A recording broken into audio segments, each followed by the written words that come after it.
सहनाववतु सहनौ भुनक्तु सह वीर्यङ्करवावहै तेजस्विनावधीतमस्तु मा विद्विषावहै। ॐ शान्ति शान्ति शान्तिः। गुरुर्ब्रह्मा गुरुर्विष्णुः गुरुर्देवो महेश्वरः गुरुरेव परं ब्रह्मा तस्मै श्री गुरवे नमः। तस्मै श्री गुरवे नमः। सच्चिदानन्दरूपाय विश्वोत्पत्त्यादिहेतवे तापत्रयविनाशाय श्रीकृष्णाय वयं नुमः। निगमकल्पतरोर्गलितं फलं शुकमुखादमृतद्रवसंयुतं पिबत भागवतं रसमालयं मुहुरहो रसिका भुवि भावुकाः। जन्माद्यस्य यतोऽन्वयादितरतः चार्थेष्वभिज्ञस्वराट् तेने ब्रह्महृदाय आदिकवये मुह्यन्ति यत्सूरयः। तेजो वारिमृदां यथा विनिमयो यत्र त्रिसर्गो मृषा धाम्ना स्वेन सदा निरस्तकुहकं सत्यं परं धीमहि। धर्मः प्रोज्झितकैतवोऽत्र परमो निर्मत्सराणां सतां वेद्यं वास्तवमत्र वस्तु शिवदं तापत्रयोन्मूलनम्। श्रीमद्भागवते महामुनिकृते किं वा परैरीश्वरः सद्यो हृद्यवरुध्यतेऽत्र कृतिभिः शुश्रूषुभिस्तक्षणात्।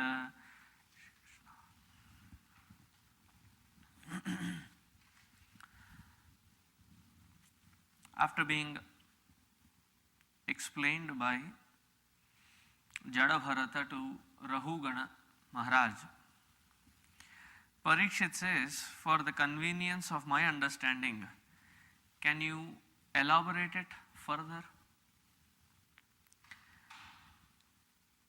When we look at the interaction between Parikshit and Sri Shuka Maharaj, it is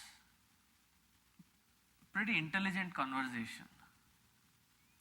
There is no fluffy air talks. Recently I found a new usage. Like, we have that word saying beating around the bush. So I found a new usage for it, or a new coin for it, is don't give me that marshmallow. I said, what do you mean by that? Don't give me that 800 tons of marshmallow. I said, it is nothing but fluff and no stuff. Parikshit is not a person who would not understand the conversation of Rahugana and Jadabharata. But he still asks the question for the benefit of those who might have been sitting around, for the benefit of us who are sitting around Bhagavad. So he further asks, "Oh Shukaji, can you explain it?" And Shukadev ji readily answers him. He says, Hari Guru Charana Ravinda Makarandan Padavi. If we do not get this, Hari Guru Charana Aravinda Makaranda Anupadavi, if our minds are not soaked in the devotion of that Supreme, into that devotion of that Guru in our life, then it is very difficult. Why is it difficult? Guru is like a GPS system. You know what does GPS system do, right? GPS system tracks where you are and guides you to your goal. And that is what a guru also does. And what is their GPS system? It is called Guru Parampara Sampradaya, GPS. And through the Guru Parampara Sampradaya, they track each one of the disciple, how much is the growth. Without whose help, this is a Mahatavi, Bhavatavi, a huge forest. In this huge forest, it is very easy to get lost. Have you ever done mountaineering on snow? One of the principles, I'm not talking in Colorado where you ski and other places. I'm talking of real mountain hiking wherein, not mountain hiking, mountaineering wherein you have to go through the snow glaciers. There is this thumb rule. At least on snow, follow the leader's footsteps. Underlined, marked in red is at least. Because normally our tendency is that we get so very easily distracted from anything in the surroundings. Anything can distract us. And that is why I get irritated with the cell phones. Because it can become very distracting. Thanks for checking.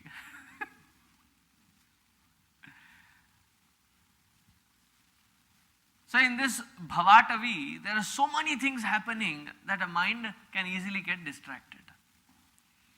And this system in the Mahatavi, in the great forest of samsara, there are certain things which are waiting to loot us, waiting to rob us. They are dacoits. Who are these dacoits? Where can we find these dacoits? Because once we take care of these dacoits, we can go around in anywhere in the forest without the fear of being robbed away. We might be lost, but we are at least not robbed by people. He says, in this Mahatavi, the dacoits are not there in the jungle. They are in your own vehicle. They are your co-travelers. They have been traveling with you, they have been growing with you, they have been eating, sleeping, dancing with you. 5 organs of perception, 5 organs of action, and 1 mind. These are the dacoits.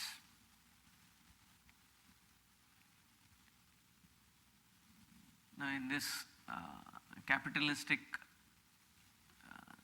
country, everything has to have its disclaimer, everything has to be such a user-friendly environment, and it also has to be something which cannot be easily sued.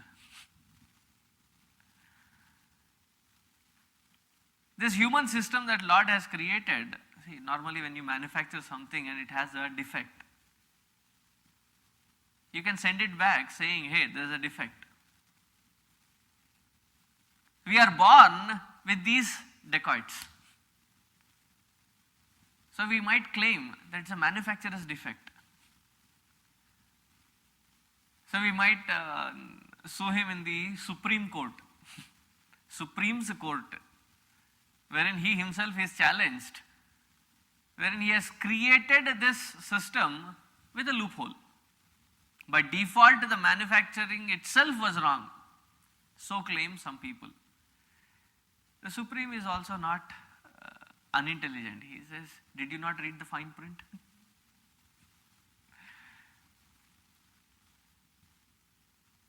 The discount is in the bold print, ripping is in the fine print.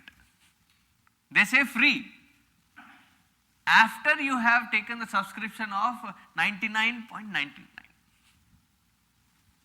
That is in the fine print. We fall for that free and we run for it. So each one of these sense organs has its own field to run in, wherein constantly our energies are eked out into this world, constantly leaking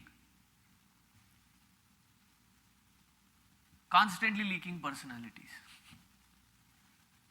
Any one of these 10 organs and the mind, when it leaks its energies, the sign is shown here.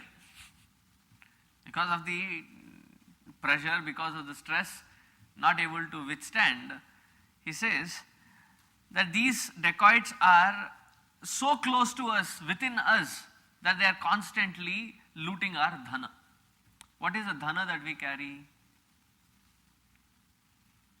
That is called the sadhana. Sadhana is constantly being distracted. You want to focus on something, you get distracted. That is why I really feel sorry for these kids who are under heavy medication when they get diagnosed for attention deficiency disorder, ADD. My logic is, show me a person who has attention. Why the poor kids have to be slaughtered for it?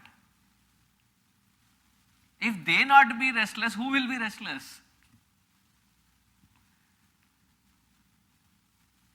Tell me, what is our attention span?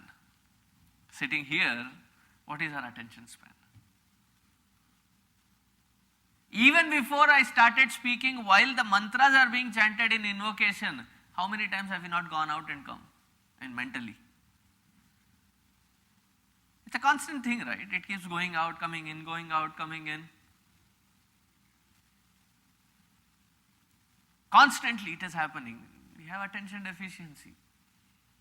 Because the mind runs through these 10 different organs, constantly releasing out the energy that we keep creating. Now, what is wrong if we lose this energy? We'll come from the other end. What is wrong in losing the energy? Anyway, when putting effort, we lose energy. Why not lose energy this way? What is wrong? So by the end of the day, though you have not put any effort, any vigorous effort, by the end of the day you feel so exhausted. So exhausted physically, mentally, emotionally. And then we go to the doctor. Doctor, I feel really sapped out of my energies. So what does the doctor do? The doctor gives us a prescription. Normally what it turns out to be is the counter medicines which you can buy. Nowadays you get it with zinc, with iron, with the vitamins and the minerals, with different specifications for different age groups. Did you know just by popping them it will not give you energy? If the body already has enough vitamins and minerals and it is not the issue, the body will not take any extra vitamin or minerals that we take. It's just a feel-good factor. It just goes out of the system. And again, I don't know, I've been taking medicines, but colorful medicines, that strip that people have, Sunday, Monday, Tuesday, Wednesday, in which they have medicines. It's pretty colorful. 5-6 kinds for 5-6 different things. I still don't feel energized. Why? And nothing interests me anymore. Even if there is anything interesting, I don't feel like doing it. I feel drained even when I get up early in the morning. Has it not happened in your own lives where you get up in the morning feeling restless, feeling drained out? It is because this mind uncontrolled is constantly running through these 10 organs. They are the dacoits. And this world loves to suck this energy out of us. That is why it is called Jagat. जो जग जग जग जग जग करके चमकता है वो जगत है. That which is so attractive, that which is so enticing, that which attracts you with no effort. And we also run behind it. I love watching cartoon because what they show is pretty realistic but in an exaggerated format. So when somebody runs for something, especially the Jerry running for the cheese, you'll see its tongue falling out, running out for it. We also do that, but we do it mentally. But we are running for it, craving for it. And they constantly come together only to lose our energies. How do we know that? One after the other, the organ starts losing its power. As you keep growing old, probably the first hint that is cited is the sight. Long distance, short distance, whatever be the distance, the sight has gotten affected, the vision has gotten affected. So you adjust it. You keep adjusting it. In your annual medical checkups, it keeps increasing, and finally you said, let me put a stop to it. I get the laser.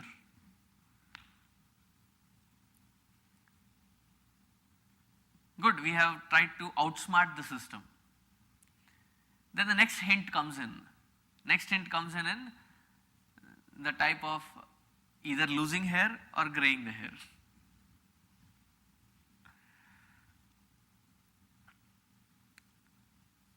I remember when I was very young, I was in a bus.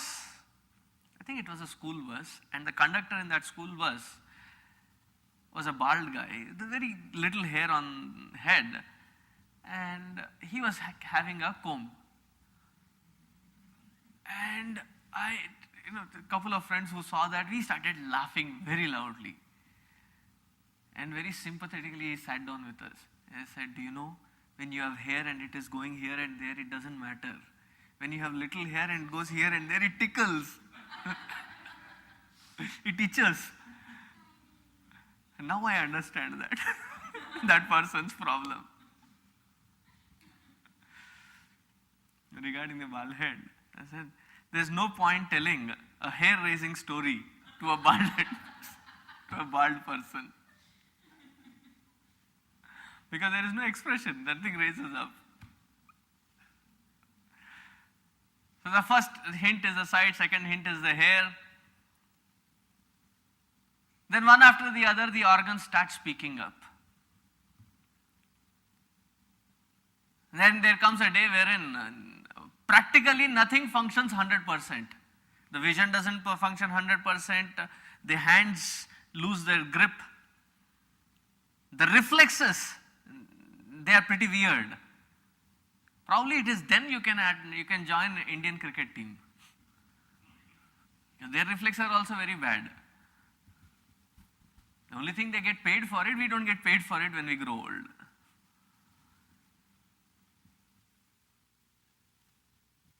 You think that there is a step and it is of this height, and you put your feet and then it is something lower than that, and then you hit it hard, slip, and what slips is the disc. That is why it is called a slip disc. And that is what they do in this country when some bones come apart. They bolt it, fix it with pieces of iron in it. So you could also claim, I'm an Iron Man.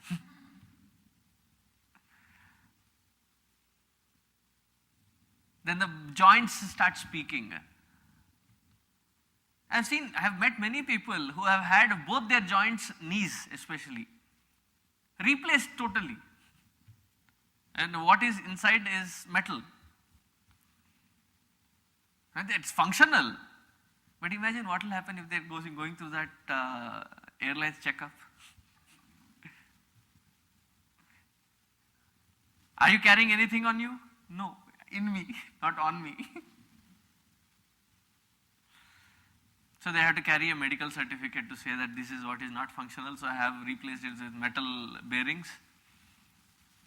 And you have to keep pumping the greasing agent because it doesn't produce itself, it is not natural. We found all kinds of replacements that could be found for the natural hints that are coming up saying that your vision, these indriyas are losing its functionality. We have found science is beneficial enough to provide all that. But we never pause to see where is it going.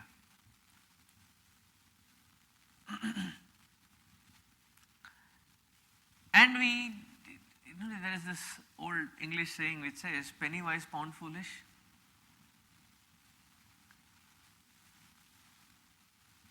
For gaining something which is like peanuts, we are ready to spend the entire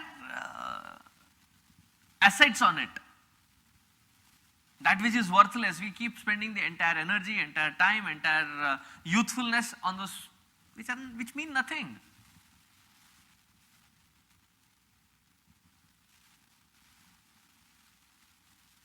And it feels really saddening to see that things like as simple as money, $50, $60 can bring in a rift between people, poisoning their relation. Whereas back in India, I was working in a rural project.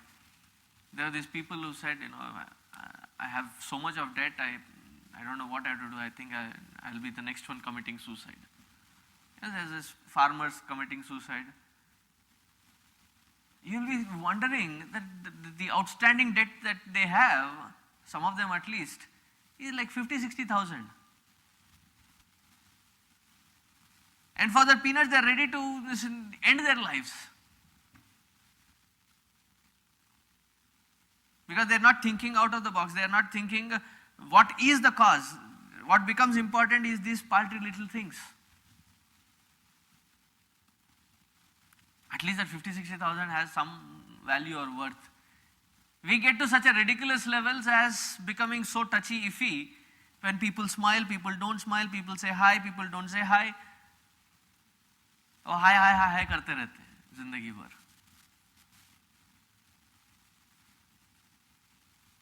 Most of the misunderstandings erupt from there. And there was this Amma who said, Swamiji, you have become very big now.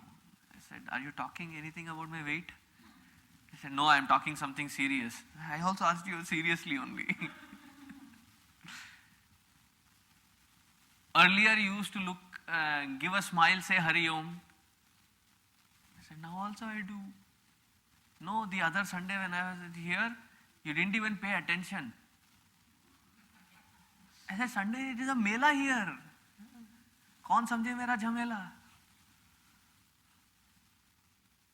With 850 kids during the whole day running up and down with suddenly coming up like a particular grade, there was one person who was on vacation, the other teacher fell sick and now I had to find substitute. And I'm sitting there with 2 minutes to 9. I had to figure who has to be the substitute. Sometimes I pick on the Yuva Kendra members and say, you go, teach. You have no option, teach. So in one such busy moment, probably did not look, something, hundreds of things going on, did not smile, so I am angry with you. Feel comfortable.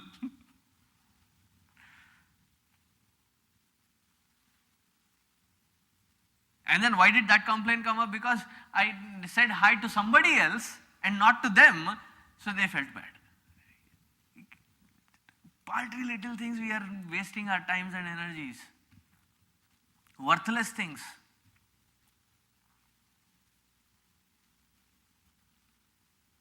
And there was was this person who is very top in one of the institutions.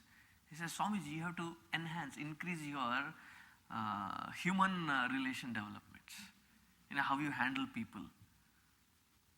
ठीक है बाबा करेंगे. How you handle is what brings in the crowd. ठीक है. Nothing can be negated. There are millions of possibilities out there. Another good advice taken. Because of not maintaining that good relations, we might lose crowd. Is that the effort? Is that the direction that we need to take on? As I told, dustarkatsu viramyatam. There's no point proving it at that point, saying that whether they are right or wrong. I said, thank you. Another pointer taken. If necessary, will be used also. So we are busy trying to do everything external, not putting an ounce of effort to go deep within to find the root cause why this disturbance is occurring. That's how dense is this Bhavatavi. Now, those of us who turn to spirituality. The spiritual Bhavatavi is also huge. Especially when you come to Hinduism, Sanatana Dharma is so vast. Just to read the Vedas, you should be qualified to read Vedas.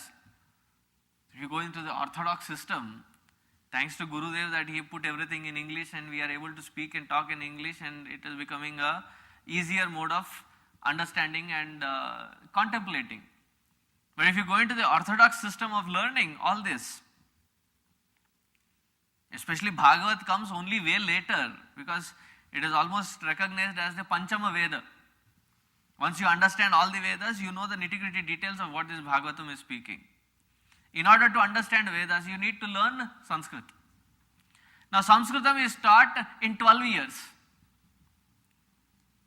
Panini's Ashtadhyayi takes 12 years to learn. Then you are taught different Vedas, different Karma Kanda, different Upasana Kandas of the Vedas are taught. Now, to learn a complete 4 Vedas, it takes around 40 to 48 years. By the time you are done with it, you are at least 70. Then trying to figure, what do I do with this knowledge? How do I put it to practical use?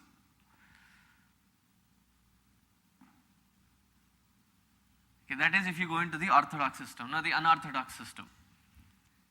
Now suddenly you come into Chinmaya Mission. Where do I start? So there are starter books like, though they say it is a starting book, but I find it rejuvenating even today when I read it. Like books like Self-Unfoldment, Art of Living, Art of Man-Making, Meditation and Life, Tune in the Mind, so that you get a grasp of the idea of the philosophy and then start applying it and enhancing it by reading through Bhagavad Gita, the Prakarana Granthas, Viveka Chudamani. There was somebody who came in the first session, probably for the first time he was coming. He said, ये चिवड़ा क्या होता है? वो जो आप बात कर रहे थे ना चिवड़ा क्या होता है? You know what is chivda, right?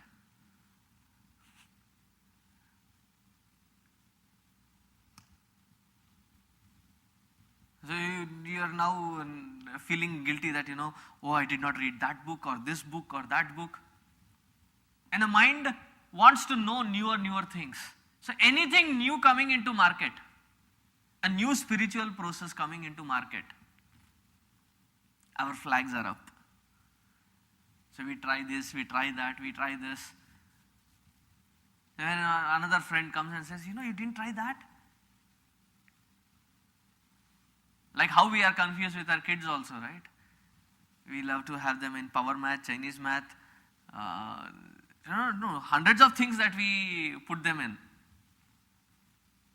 Similarly, in spirituality also, we want to put our fingers in all 100 things available.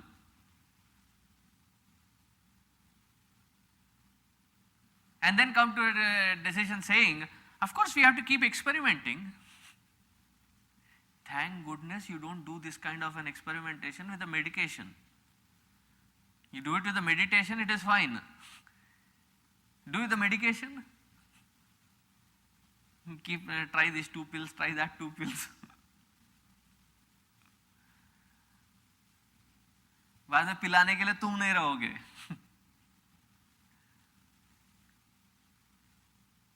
And that is why he very beautifully says in the very first shloka in the 14th chapter, Guru Charana Ravinda Makaranda Anupadavi. What do you need?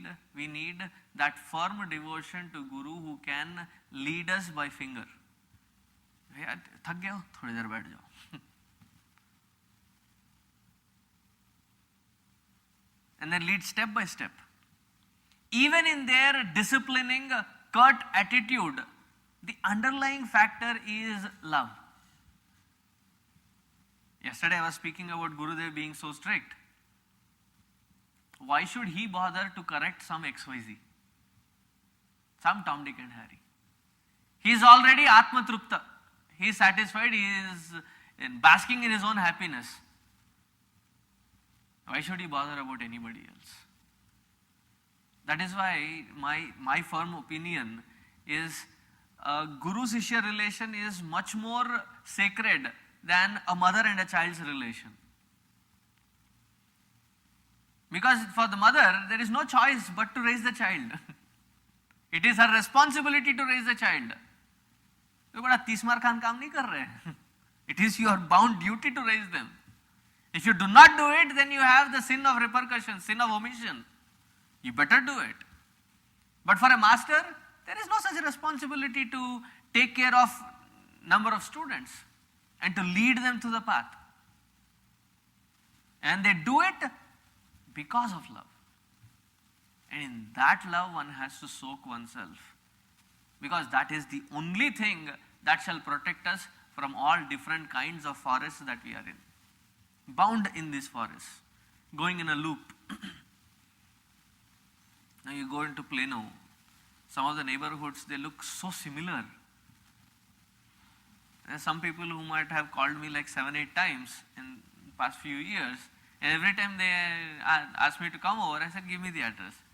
Swamiji, you have come so many times. I said, the houses also look so similar. I keep going in the same streets and streets. See, as if they don't have any other names.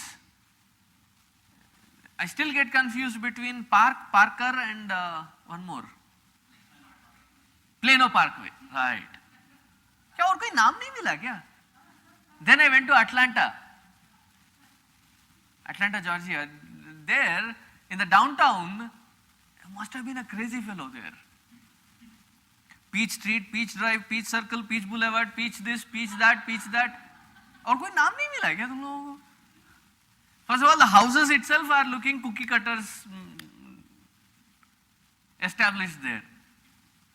And the names of the streets are also so similar. You keep going on in circles. In broad daylight. Now imagine in a dense forest without a guide, without a guidance, without direction, doing for our own conveniences. Oh, this is spirituality. To the weirdest levels that people say, Swamiji, I don't eat meat on Thursday. I have started becoming spiritual. Alright? और बुधवार को और शुक्रवार को जो दबा के खाते हो, because you know Thursday you are not going to eat, so Wednesday,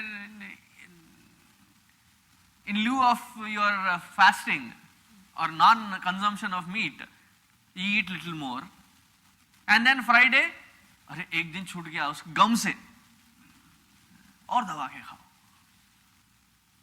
In fact, most of the fastings that people do, Baba, you eat less when you are not fasting. And that becomes our own convenience. I fast on Tuesdays. Hanuman ji ke liye. Okay, what is your list of menu that you have? See, since I fast, I take, this is a small glass, I take a bigger glass of doodh, 3 bananas and 2 apples.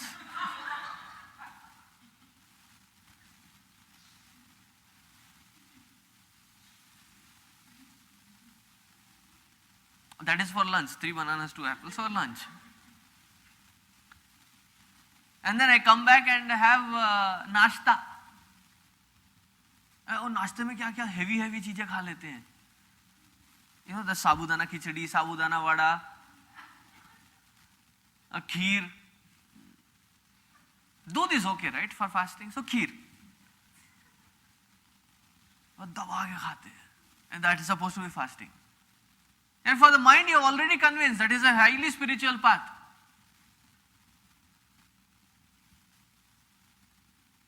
See, they have their own say in spirituality, but it is not end in all also. And we don't feel like moving out of that cushioned comfort zone. This is spiritual. I don't harm anybody. Doing good, being good is spiritual. This flower was serves its purpose by staying there, doing good, being good. It will stay in the same state unless applied by an external pressure. Newton's law of inertia or motion, as the case may be. Yeah, the second law, right? Newton's second law. It stays there. Doing good, being good. We are also like that, as a piece of furniture. So we mold ourselves into that comfort zones, wherein I feel comfortable because I feel I am spiritual. Then there are those who love marathons. What kind of marathons? They take vows like, I'll go around this temple 108 times on a Thursday. So early morning before I go to the office, I go there and then literally running, jogging, 108 times I have to cover. What is the purpose? That is one kind of marathon. The other kind of marathon, when you enter such marathons, you know where they are. Is that they have taken a vow to chant Hanuman Chalisa 108 times. Very beautiful sadhana. But it is not a race against time. It is not something that you have to feel content in just completion. So if they are going at this speed, Shri Guru Charana Saroj Raja, they must be in first 10. And you enter, if the speed is Shri Guru Sarana Saroj, must have been in 80s, 90s. Because then it becomes how quick, how fast you have to conclude. That becomes spirituality. Oh, I have done 108 times Hanuman Chalisa. Next time I meet Hanumanji, I'll tell him, feel obliged. That fellow has completed 108 times Hanuman Chalisa. Is it obliging? I mean, God has to oblige because you have done it? हाँ जी, पुण्य मिलेगा.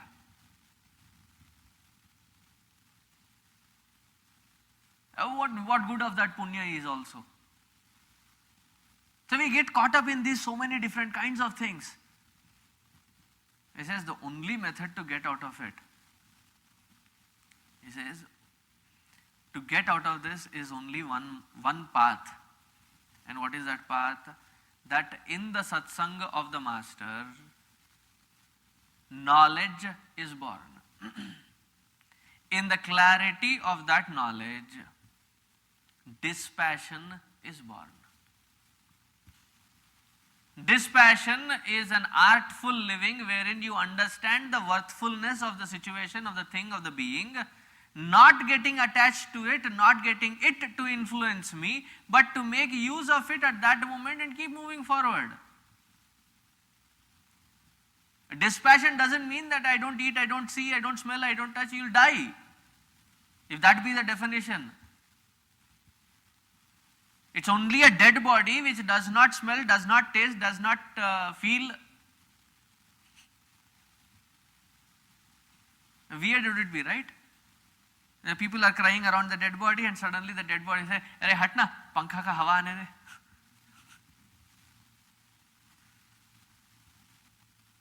Imagine how the situation would be. You'd scream out, run out.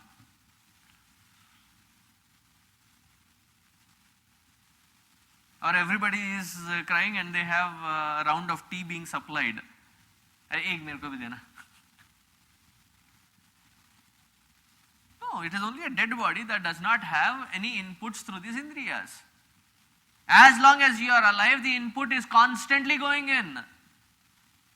Vairagya is not to suppress, is not to throttle, is but to make use of it as per the necessity. And not get influenced by it, not get overwhelmed by it, not get attached to it. Neither your influence on it nor its influence on you. Clean up and keep moving forward. So what is the key? Find that devotion in your heart. Thus, having said, even Shukadev Ji Maharaj prostrates to Bharata after having said his Charitra. And he says, those who do the Shravana or the Manana of this particular canto wherein Bharata's chapter is given, the result of it is nothing other than wisdom and dispassion. After having said thus, he moves into the 15th chapter to continue with Bharata's progeny. He says, after Bharata, his son Sumati took over, who was ruling as ably as Rishabha himself, Rishabhadevji himself. And then, in their own Vamsha, there was Bhagavat Amsha who was born, who also did lot of great charities and great yajnas, remembering and reminding people of the great lineage of Bharata and Rishabhadeva. Thus, when he looks at this Priyavrata's lineage, this is all Priyavrata's lineage, if you remember. Who is Priyavrata? Uttanapada's brother. Uttanapada, in whose family was born Dhruva. And his brother's family is Bharata and Rishabhadeva. Great families. Now here, as this 15th chapter, a very small chapter concludes, Parikshit seems to have something still, hanging in his mind about what was discussed earlier. He says in the 16th chapter, Uktaha tvaya bhumandala. Hey Shukadev ji, earlier when you were talking of Manu and Pruthu, you were talking about the globe, and they were globe trotters. He was the one who was like the second sun moving around from one place to the other, created 7 different continents, and then he had 10 sons, and 3 of them went into sannyasa, the 7 of them he gave each one of them each bhubhaga.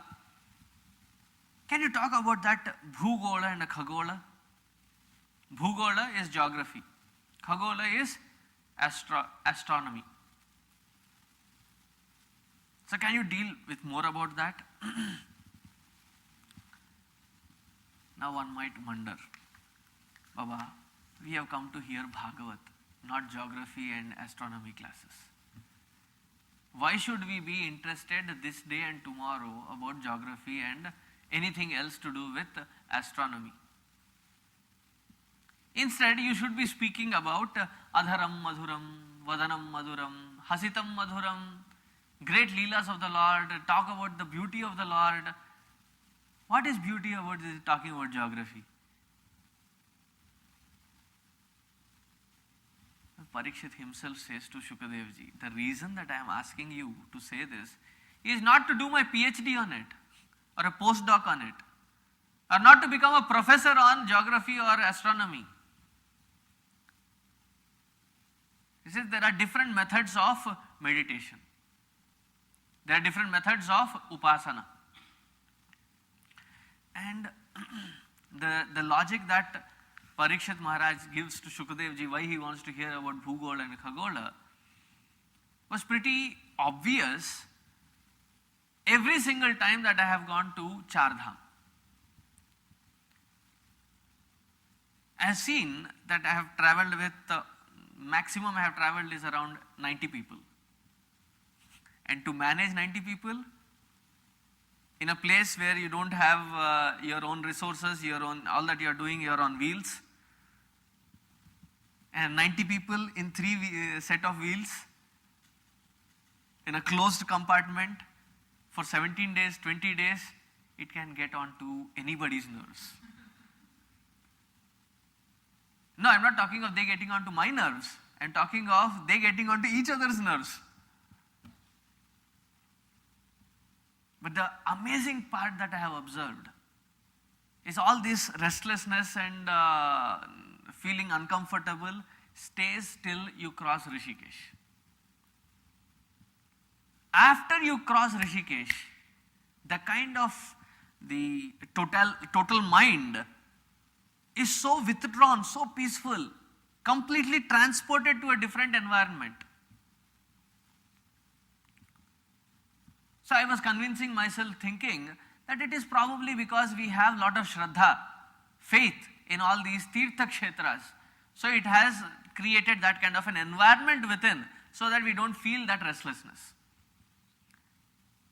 I had gone to Manas Sarovar, Kailash, and it was a complete a world team there.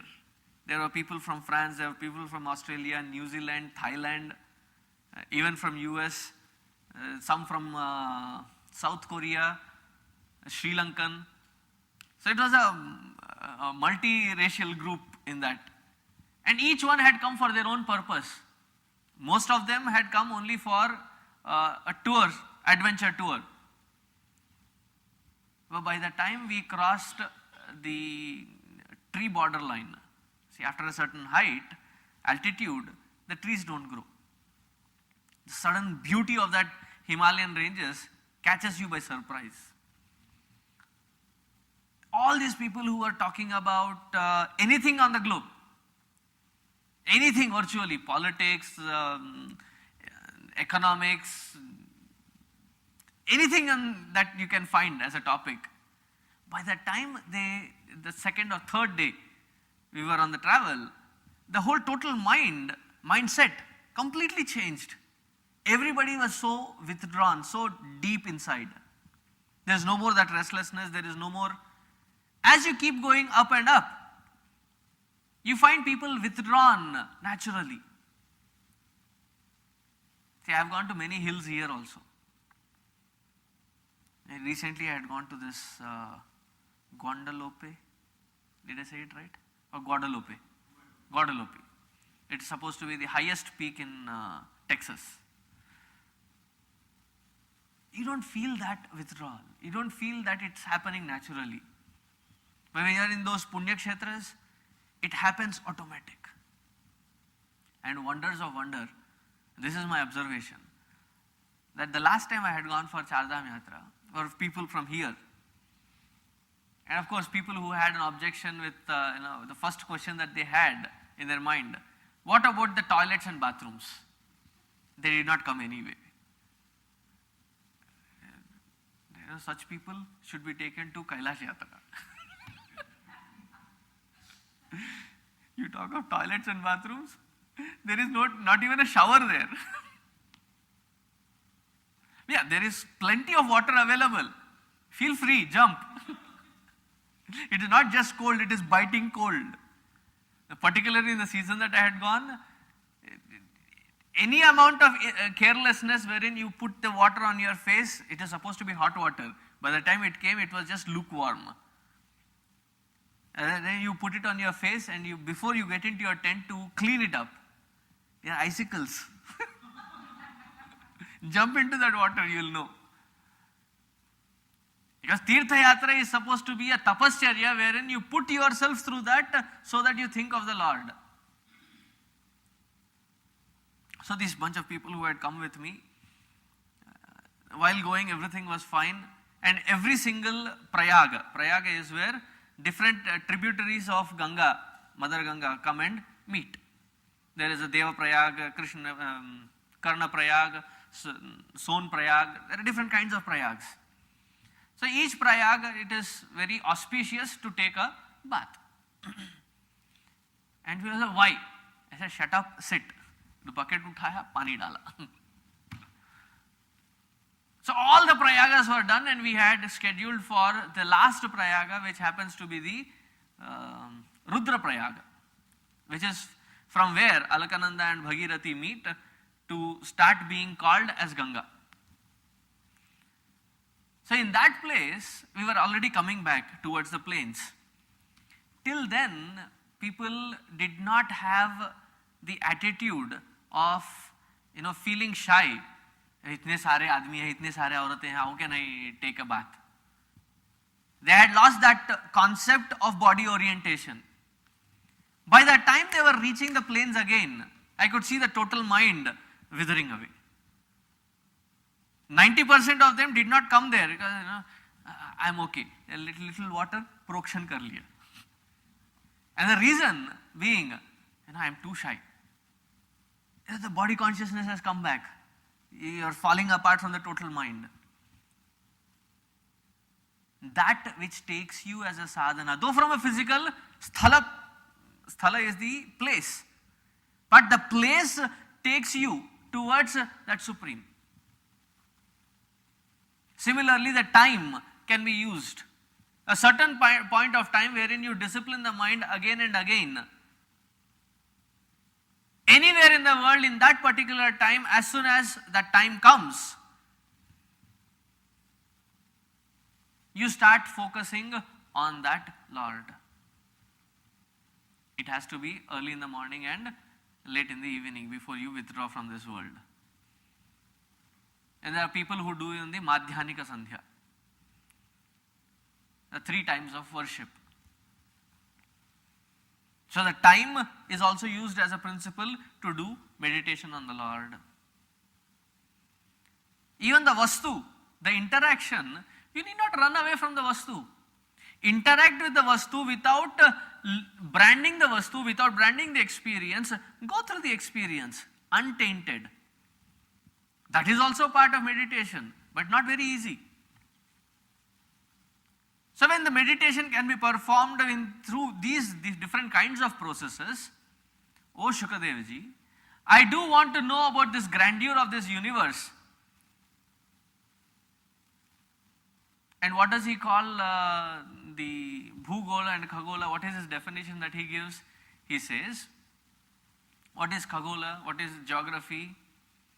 So the farthest stretch of this globe, wherein there is earth, it is the stretch of the Lord. He is himself expressing in different formats. And what is the farthest extent of Khagola that he wanted to know? Is to the edges of the space where suns and moons rays emit. Because in the Vishwarupa, as it is described, the Lord, his eyes is Surya Chandra. When you read the Vishnu Sahasranama and the Dhyana shlokas there, Kshiro Dhanvat Pradeshe Shujimani Vilasat Saikate Mautika Nam. There they say, Bhuf Padav Yasya Nabhir Vyadasura Nilas Chandra Surya Ucha Netre. Knowing about this Bhumi takes me towards my Lord. Knowing about this whole Antariksha takes me towards my Lord. Hence, for that utility, that it reminds me of my Lord, O Shukadevji, dwell more on this particular aspect of Bhugola and Khagola. Because knowing the world, there are 2 kinds. One, he says, Lakshana Pramanabhyam Vastu Siddhihi. Either by its Lakshana, by its qualities, or by its Pramana, by seeing it directly, by experiencing it directly. There are millions of cars going out. But the kids who have been doing their masti, they know when dad's car is coming in. I'm not talking because the garage is opening. Just by the sound, They can identify, they can discriminate among the million vehicles out there.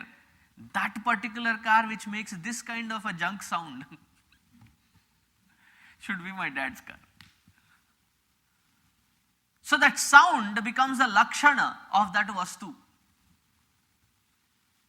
So through the lakshana, the qualities of it, I know that vastu. See, I keep telling the cooks, if they are really good cook, they don't need to taste it. Much more horrible so when you see the cook channels here, wherein with the same ladle they keep taking and sipping and again putting and again sipping. Arey, what happened to your science? What happened to your bacteria? But anyway, you don't even need to sip, you don't even taste. You're the lakshana of the smell. You can tell everything is complete in it. That is the lakshana of it. To test if the water is boiling, do you need to put your finger in it? Even that girl knows, no.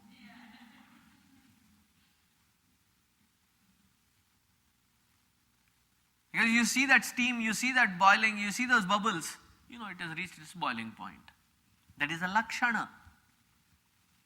Even though you are not seeing it directly, you can hear it. It becomes its lakshana.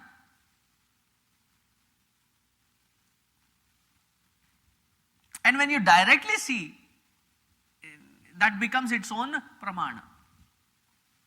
So Lord, there are half of this, there is this universe, half of it which I can directly see and experience. There are the others which I don't have a direct experience.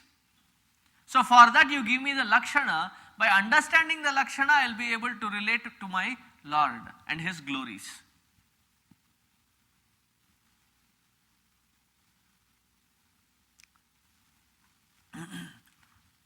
So here Shukadev ji says, you asked about two kinds of perspectives to explain this Bhugola and Khagola. I give you 4.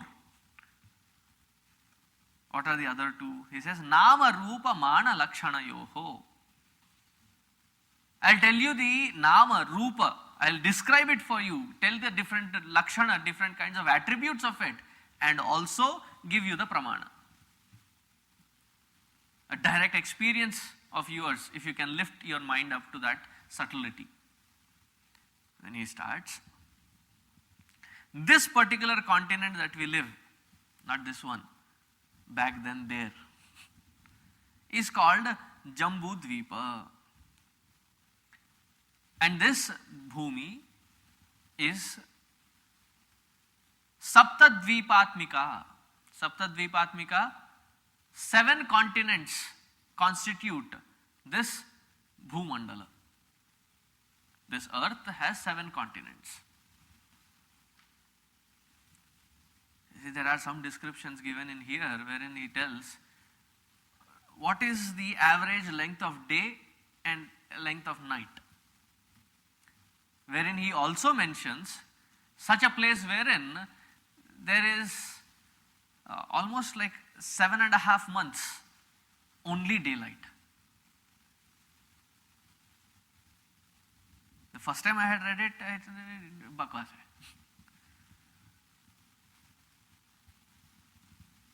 As I started knowing the world better, because there is one particular yajna which has to be performed for a mandala, 42 days. And how are the days described? Wherein the sun does not set. In such environment, you perform for 42 days continuously, 42 times 24, that many hours continuously, then there is a certain result for that yajna. So most of them, they disregard it, saying it is impossible because to have a sun's light 24/7 is not possible. And that is when Bhagavad, when I read it had this, it said there is one continent where you have sun's light for 7.5 months continuously without a night creeping in. And what is it called? the North Pole, the Arctic Circle. That's where you have that kind of light. And the reverse of whatever is happening in the Arctic Circle, I mean, as described here, the other continent is described as having the other side of the influenced. That is why probably it is called Antarctica. Antarctica. So you will find that it is more of the length of night there and less of day. So this Jambu Dvipa that we are on, he gives the description of this Dvipa. 1 lakh yojana is its spread. Now how much is yojana and how to calculate that yojana, I am not going in it. Couple of miles is 1 yojana. And lakhs of square footage, I mean square yojana, is this Jambu Dvipa. And he says that this earth is round in shape. Amazing, isn't it? Just for that one fact, that earth is round in shape, vrittakara. And in the middle of this earth, it is of the color of a red rose. What do you call the core of earth, right? It is red in color, molten color. And the earth in different layers covers it, floating on the waters.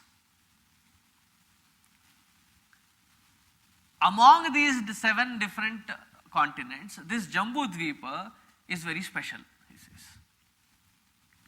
Not because he was sitting on it, not because he grew up there.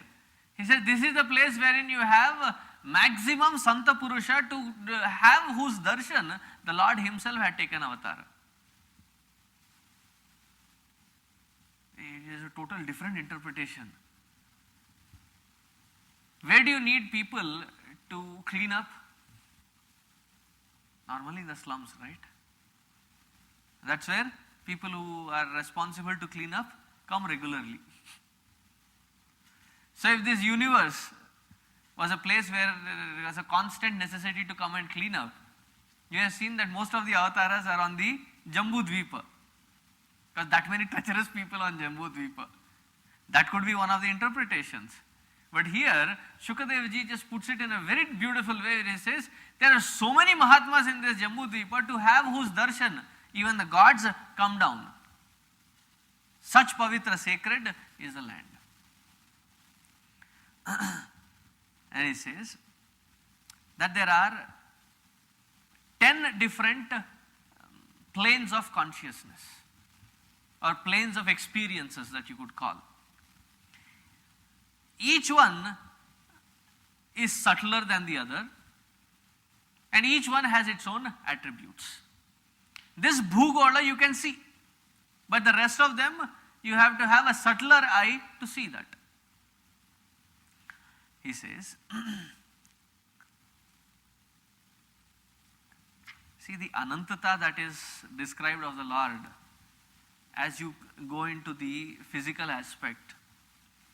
And the only pramana that I can give you of all this is that I have heard it from my Guru. That is a pramana for me. And I have read it in Bhagavata. That is a pramana for me. Shastra pramana, Guru pramana. Have I seen it personally? When I see it, I will call you all personally. Hey, I have seen this. But as of now, my pramana is Shastra pramana and the Guru pramana because of my faith in these two. They say there is this Ilavrita Varsha. In this Ilavrita Varsha, there are different kinds of mountain ranges. Nishadha, Hemakuta, Himalaya, Harivarsha, Kimpurusha and Maryadachala. These are all around the Bharata Varsha. Where the Jambu Dvipa is, it's called the Bharata Varsha. and around which there are these great mountain ranges. Whatever falls in between these mountain ranges is the Bharatavarsha. Which means, one thing to understand, today what we call Bharata,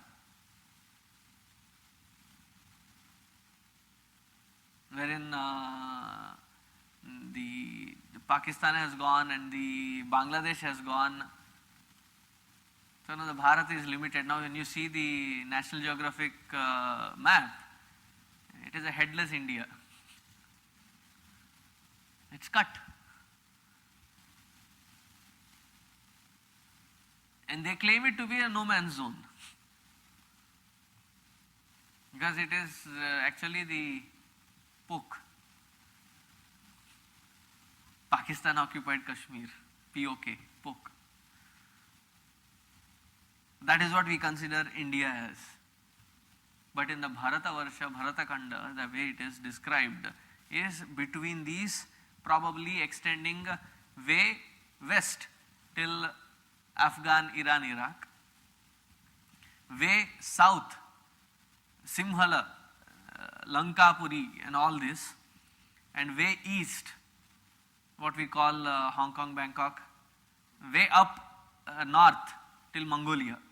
All that comes in this Shrinkhala range called Bharatavarsha, Bharatakhanda. More subtler than this is the Shrinkhala wherein Meru Parvata starts, and this Meru Parvata is almost 2000 yojana, a very big, huge one. From this Meru Parvata, there are different kinds of dhara, flowing waters. Now here the flow of the flow is not of waters but of different kinds. From this Meru Parvata, it is a different kind of flow. What are the things that flow? Paya, Madhu, Iksharasa and Swachha Jala. Paya, milk flows. One of the rivers, it is a milky flow. And the second one is Madhu. Madhu, honey. Not the American honey. In America you call honey, the spouse is called a honey. I am not talking of that Madhu here. Ikshu Rasa, the other one is the sugar cane juice. I want to find there, I want to go there. Not because of Madhu Rasa, Ikshu Rasa. Then the fourth one is the Swachha Jala. Swachha Jala is the pure water flowing. And then on this there are other small rivers also. What are the things that flow? They say there is a huge mango tree. So huge are the mangoes that when they fall onto the floor, onto the earth, and they split open, there are so many that they fall regularly that mango juice flows out, and all the Kimpurushas and the Dasis of the Parvata, they drink that nectarine mango juice. I tell you, if this be known to the capitalistic world, डोल का डोला बज जाएगा, wherever it is. And then on the southern side of this Meru Parvata, Meroho Dakshina Digbage, there is this huge jamun tree. You know what is a jamun? The purple fruit. Last time I had gone to Miami, I saw it in somebody's house. It was just as some weird tree in their house. So I stopped by, I requested them, can I test these fruits? They were really this big. And then tasted couple of them and finally could not resist. Climbed up, plucked few, came down. After a long time ate those jamun fruits. They are so big that when it falls again it has that flow, because of which this triangular piece is called Jambu Dvipa. That which is to the southern side of this the jamun tree is called the Jambu Dvipa. Now this is all from the subtler perspective. On the top of this Ilavrita Khanda, the shikhar of this Meru Parvata is Brahmapuri, which is made of pure gold. What do we call as Brahma Loka? And there are other devatas also which have their department. See, like when you go to a university, there are different blocks, right? There is a business management block, there is a computer block, there is an engineering block, and then there are different blocks, right? You understand the concept. And each block has a head of the department, HOD. Similarly here, if this subtle world be called Swarga, Brahmaji is the dean. Brahmaji is the dean. And each one of these gods have their own departments, and they are the department heads. So they are all around this Meru Parvata. Continuing, Shivadevji says, some of them not just stay on the earth, but they have their own Vimana. They have their own Pura in the Vimana. Probably a space lab. Because all that they are describing, this comes in the very first two slokas of the 17th chapter. They say it is all in the Vimana. Imagine in a Vimana having, they live there. Everything is provided for in the Vimana itself.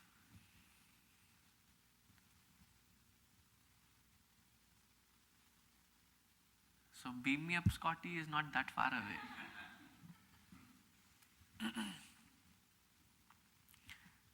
From that Loka, from that Brahmanda comes out Gangaji. And this Gangaji goes to the Dhruva Mandala, where Dhruvaji is. So from the Brahmanda goes to the Dhruva Mandala. From Dhruva Mandala comes to on the request of the Sapta Rishis, she comes down and then she gets grabbed in the matted hair of Shivaji. And Shivaji, when releases it, comes onto the Himalaya Shikhara. And from that Himalaya Shikhara, where it lands, from there it divides into 4 different segments.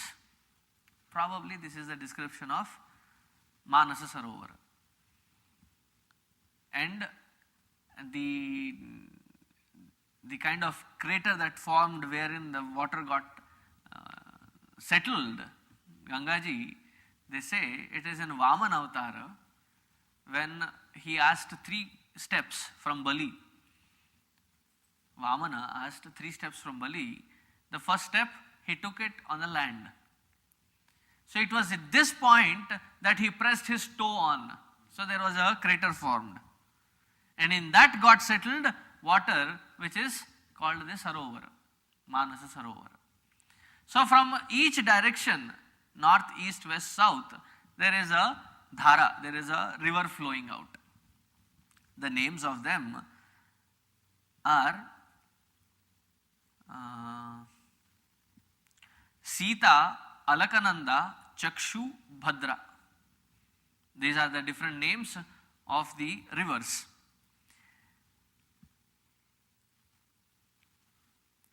It is said that the Sita Nadi flows in the eastern direction. Chakshu goes into the Paschima direction. Bhadra goes into the northern direction. Alakananda is the one which comes into the southern direction, which we call later as Ganges from Rishikesh onwards. And then there are different kinds of lokas that this Gangaji has gone through. Is the most sanctified one because it goes through the washing of the Lord's feet, it goes through the Shiva's matted hair, and then comes through the crater created by Vamana. So when you take into such great water the bathing, it is really equivalent to Ashwamedha and Rajasuya Yajna. Even if you have not performed, take 100 times dip, you will be competing with Indra. Because each dip is one Ashwamedha Yaga. So take it 100 times. You have done 100 Ashwamedha Yaga or 100 Rajasuya Yaga. Take it 200 times, both 100 Ashwamedha, 100 Rajasuya. So Indra will be terrified with you. Provided after you come out, you don't reopen the Papa chapter again. Because we take baths, come back and reopen our accounts. The water is so freezing that accounts also freeze. When we come back, we reopen it. Then he says,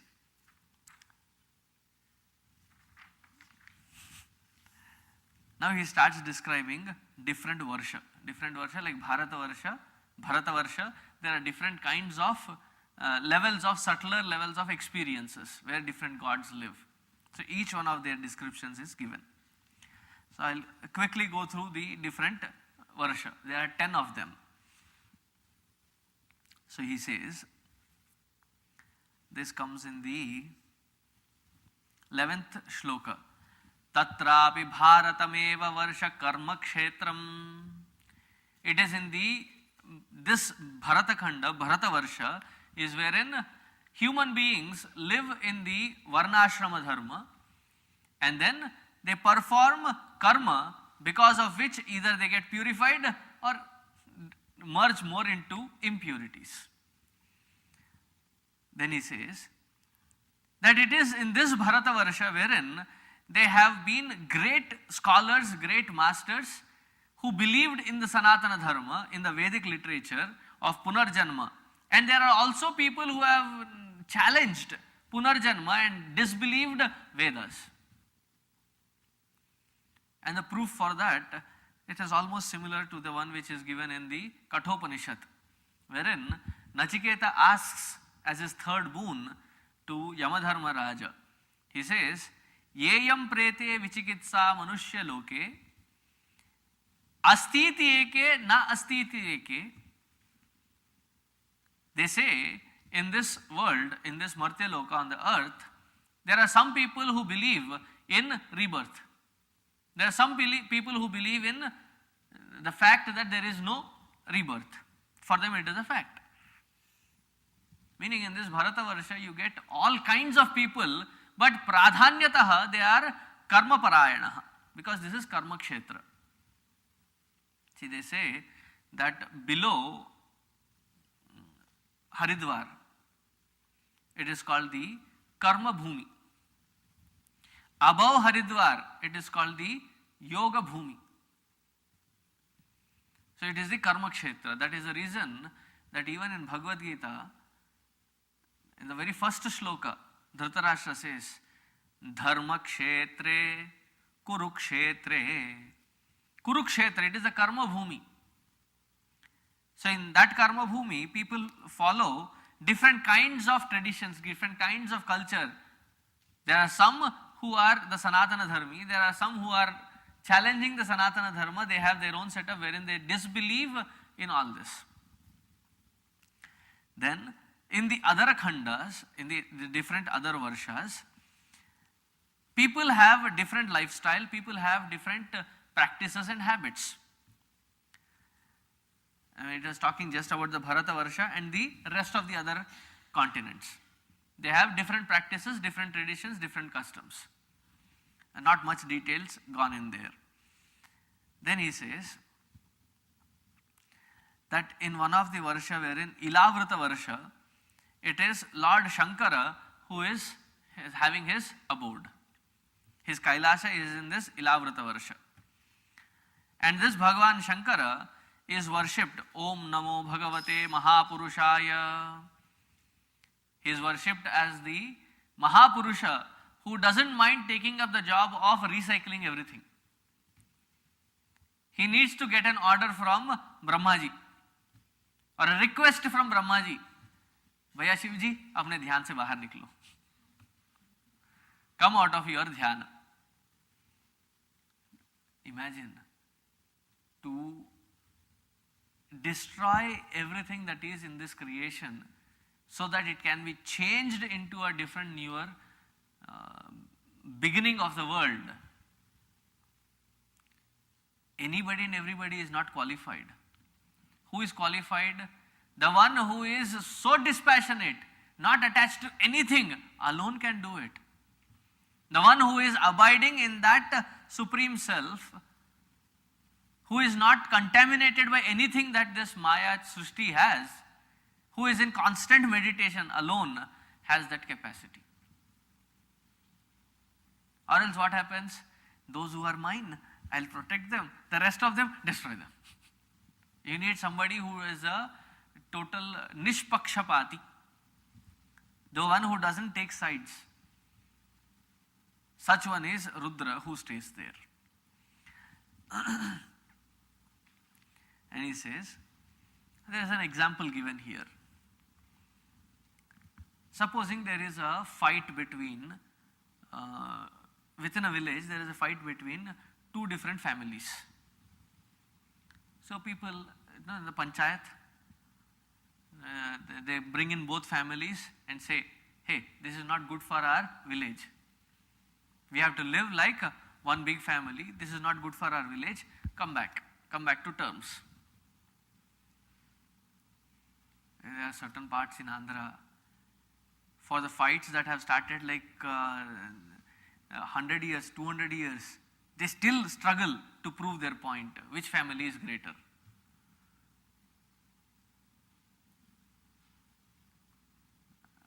What foolish.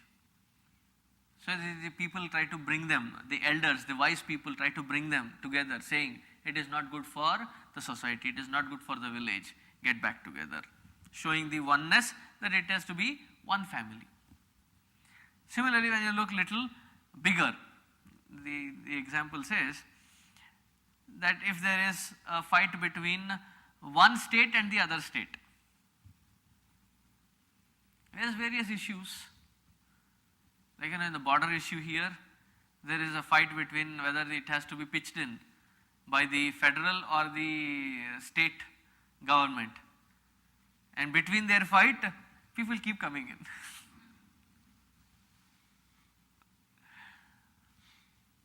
What matters? It doesn't matter whether it is a state or the federal which is paying for it. In one way or the other, it is a government form which is paying for it. What matters is that the borders are secured. If two people will be fighting, a third one benefits out of it and goes. You know, the old story that we grew up hearing is about the monkey and the two cats. Or the cat and two monkeys. What was it? Cat and two monkeys? Two cats and one monkey, right? That was the story. But anyway, the story is, these two cats are fighting over a piece of bread. The monkey comes in as a wise one. Why, piece of bread? I'll do justice to both of you. And purposefully tears apart this piece of bread into two pieces, saying they are now half pieces. Now this cat looks at the other one and says, that is more than mine. Oh, that is more? So he tears off a little, eats. Now this cat says, that piece is bigger than mine. So he tears a little more piece from here, puts in his mouth. Eventually, what is left is nothing in each other's hand. You are ripping away each other's resources. So when one state and other, one country and the other, not that UN has enough teeth now. The purpose of it was to maintain, to bring in that balance wherein you don't start ripping each other of your resources. You should be, because this is one earth. A global vision has to be created.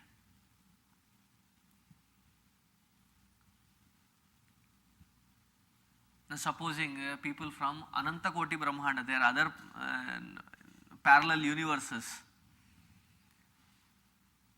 We meet.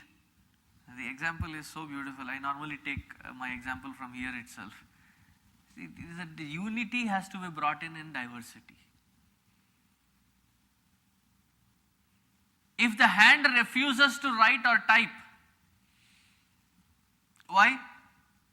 Because no finger is looking similar. You make them all looking similar, then I'll start doing my work. How can I work with such kind of a disparity? Look at it. It's so small that it is called pinky, the little finger. This fellow is so adamant that he stands out. See each one of them? Have a different size, different shape. Bring them together to find effective purposefulness. Similarly, there are disparity in this world. There are differences.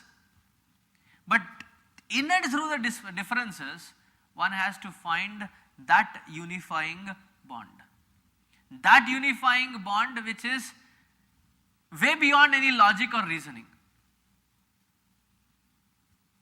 Yes, this is our Vedantic unifying theory. I think 3 years ago or 4 years ago that got a, it is not an Oscar, what do you call it? A science में medal देते हैं, recognition उसको क्या कहते हैं? Nobel Prize, right. It was called a unifying theory, it got a Nobel Prize. So this is our unifying theory, wherein that is one in spite of these disparities, which is connecting everything. So all this Bhugola is discussed to describe that one unifying factor. Tomorrow we will see the Khagola, the other subtler Varsha. Today we saw the Bharat Varsha.